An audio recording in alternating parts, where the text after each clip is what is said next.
કરીએ તો બિલકુલ બંને પક્ષોમાં હવે જે રીતે કહી શકીએ કે બોર્ડની એક્ઝામના જ્યારે પરિણામો આવવાના હોય જે રીતની સ્થિતિ હોય તે પ્રકારની સ્થિતિઓ છે. તો જે મારી સાથે તુષાર ચૌધરી છે તેમની સાથે જ વાત કરીશું.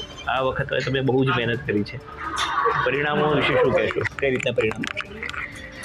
આ વખતે કોંગ્રેસ સાબરકાંઠા બેઠક 100% જીતશે એવો અમને વિશ્વાસ છે. એનું કારણ એ છે કે કોંગ્રેસ આ વખતે એક થઈને લડી છે અને કોંગ્રેસમાં તમામ આગેવાનો હોય, ધારાસભ્ય, પૂર્વ ધારાસભ્ય હોય કે જિલ્લાના આગેવાનો હોય કે તાલુકા કક્ષાના આગેવાન હોય કે બૂથ લેવલનો કાર્યકર્તા હોય, એક ટીમ વર્ક તરીકે અમે કામ કર્યું છે. અને એ પ્રચારથી જે શરૂઆત થઈ એ જ જુસ્સો ને અમારી ટીમ અકબંધ મતદાન સુધી રહી છે.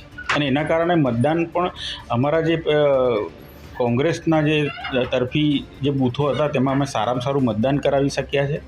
એના કારણે અમને આ વખતે 100% અમે આ બેઠક જીતીશું એવો અમારા આશાવાદ આજે અમારી સાથે છે. બિલકુલ. અત્યારે જે પ્રકારે ટ્રેન્ડ ચાલી રહ્યો છે એના વિશે આપ શું કહેશો? કે જે પ્રકારનો ટ્રેન્ડ છે, એક્ઝિટ પોલ્સ આવી રહ્યા છે, બીજું બધું છે, એના વિશે આપ શું કહેશો?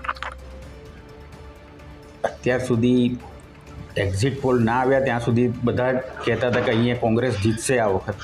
એક્ઝિટ પોલમાં 26-0 2-3 ચેનલોએ બતાવ્યું એટલે ભાજપવાળા પણ હવે જીતનો દાવો કરતા થઈ ગયા છે. બાકી એ પહેલાં એ લોકો 31 તારીખ સુધી કોઈ કશું બોલતું નહોતું, પણ આ એક્ઝિટ પોલ આવ્યા પછી એ લોકો જીતનો દાવો કરી રહ્યા છે.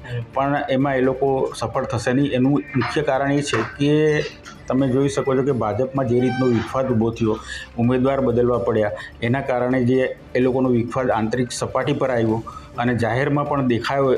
અને સાથે સાથે બે ઉમેદવારની તમે સરખામણી કરો તો મારી